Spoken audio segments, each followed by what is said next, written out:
Good morning. এতিয়া বাজিছে প্ৰায় 8 মান। মই গা ধুই আজৰি হৈ আহিলোঁ।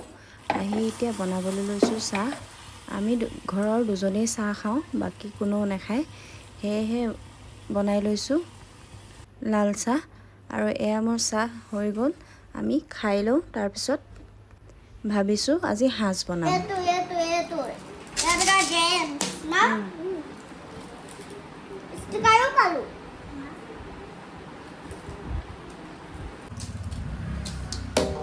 এইটো কেনেকৈ খোলে খোলাচোন।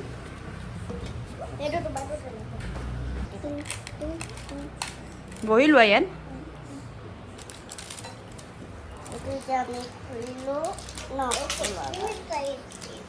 কি আছে তাৰ ভিতৰত?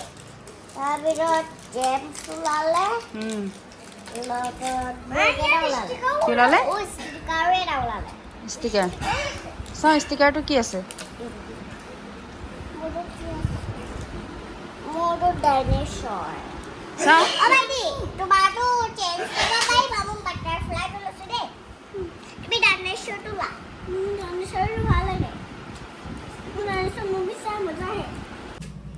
মই অনলাইনত অৰ্ডাৰ এটা দি থৈছিলোঁ, আজি ডেলিভাৰী হৈছে। বস্তুটো খুব ধুনীয়া, মানে আগৰ দিনৰ বস্তু মনত পৰি যায়। তাৰমানে আজিকালি হোটেলবিলাকত দেখা পোৱা নাযায়। আজিকালি হোটেলবিলাকত ইয়াতকৈ উন্নত হ'ল, বস্তুবোৰ ধুনীয়া হ'ল। এইটো এটা হৈছে গ্লাছ, আগতে সৰু চাহ খোৱা গ্লাছ, খুব ধুনীয়া, কোৱালিটিও খুব ভাল, দেখিয়ে পচন্দ হৈছে।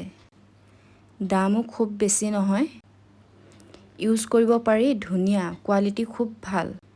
আমি দুয়োজনে এইটো পচন্দ কৰিছোঁ, মানে খুব ধুনীয়া, ইমান ধুনীয়া, ভাল লাগিছে। আগৰ দিনলৈ মনত পৰি গৈছে। ইহঁত দুয়োটাকে অলপ সময় খেলিবলৈ দিলোঁ। খেলাৰ পিছত এয়া ঘৰৰ ৰূপ।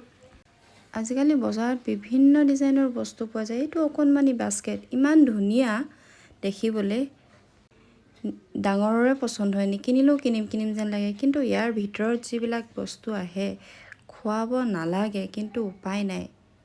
মই যে কৈছিলোঁ সাঁজ বনাম বুলি, তাৰে যোগাৰ কৰিছোঁ। জ্বলালোঁ মই, জ্বলাই ইয়াৰ ওপৰত পানী দিলোঁ।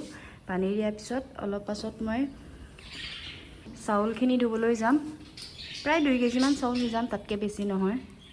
এওঁ কৈছে খাবলৈ অকণমান মন গৈছে বুলি, সেইকাৰণে বহুত দিন খোৱাও নাই। সিজাম আৰু কেনেকৈ সিজাম চাওক। এয়া 2 কেজিমান চাউল হ'ব, তাতকৈ বেছি নহয়। মই ধুবলৈ লৈছোঁ, ধুই লওঁ। তাৰপিছত পানীখিনি অলপ গৰম হ'লে তাত দি দিম।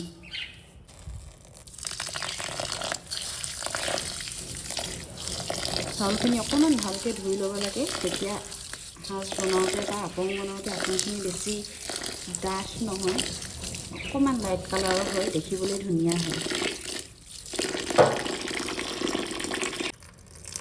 এয়া মই চাউলখিনি ধুই ল'লোঁ এতিয়া ধুনীয়াকৈ। তেতিয়া চাউলত একো লেতেৰা নাথাকে, বা যদি কিবা ধূলি চুলিও থাকে তেতিয়া সকলোবোৰ আঁতৰি যায়। এয়া চফাকৈ মই ধুই ল'লোঁ। এতিয়া এই পানীত মই লাহেকৈ, পানীখিনি যিহেতু গৰম হ'ল, সেইকাৰণে ইয়াত মই অলপ চাউল দি দিছোঁ। যিখিনি আছিলে গোটেই চাউলখিনি দি দিম। তাৰপাছত ভালদৰে সিজিবলৈ দিম।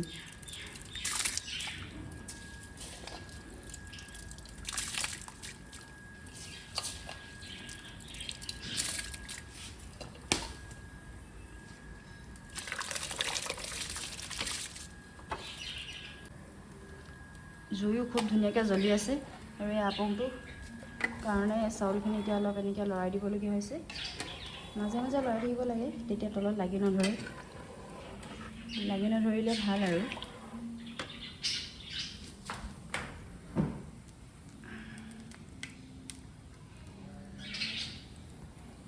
এতিয়া এইটো সাঁজৰ গুটি হয়। গুটি মই আনিছিলোঁ দিচাংমুখৰ পৰা। দিচাংমুখৰ পৰা আনিছিলোঁ। এইকেইটা অকণমান মই এতিয়া ৰ'দত দিবলৈ নিম, তেতিয়া ভাল হ'ব। যিহেতু ফ্ৰিজত ভৰাই থৈছিলোঁ, ঠাণ্ডা হৈ আছিলে। এতিয়া এইকেইটা অলপ ৰ'দত দিম, ৰ'দত দিয়াৰ পিছত সানিব পৰা হ'ব আৰু।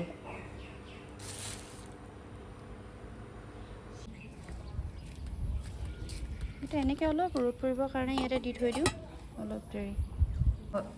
ঢাকি দিছোঁ অকণমান, ঢাকি দিলে মানে সোনকালে গৰম হয় বা সোনকালে সিজে বোলে, সেইটো কাৰণে অলপ ঢাকি দিছোঁ। জুইও খুব ধুনীয়াকৈ জ্বলি আছে আৰু গৰমতে এনেকৈ কৰি আৰু গৰম লাগিছে।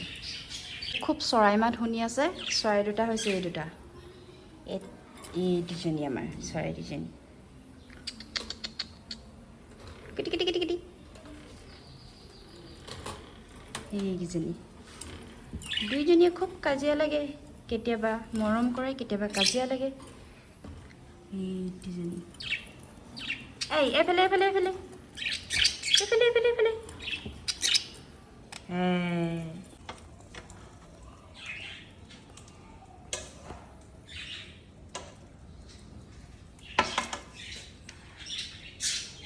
এয়া এতিয়া নমাই থৈ দিছোঁ, ঠাণ্ডা হ'বলৈ দিম অলপ, তাৰপিছত সানিম।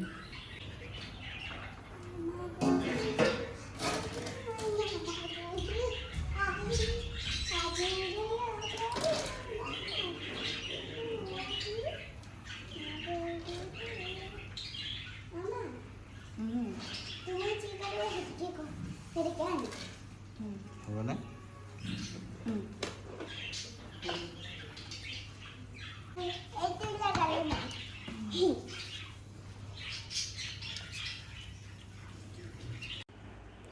সিজোৱা ভাতখিনি ঠাণ্ডা হৈ গ'ল। এতিয়া মই লাহে লাহে ইয়াত সাজৰ গুটিকেইটা ভাঙি গুড়া কৰি সানিবলৈ লৈছোঁ। গুড়ি কৰি ল'লোঁ মই। তাৰপিছত এতিয়া অলপ অলপকৈ এনেকৈ দি সানিম। সানাৰ পিছত মাজে মাজে পানীও দিছোঁ। পানী দিলে সানিবলৈ ভাল হয় আৰু কোমল হয়। এনেদৰে সানিলোঁ। সকলো সানি শেষ হোৱাৰ পিছত এয়া মোৰ হৈ গ'ল। এতিয়া প্ৰায় 3-4 দিনমান থ'ব লাগিব, তাৰপিছত দেখিবলৈ ভাল হ'ব আৰু খাব পৰা হ'ব। তাৰপিছত আপোনালোকক আকৌ দেখাম।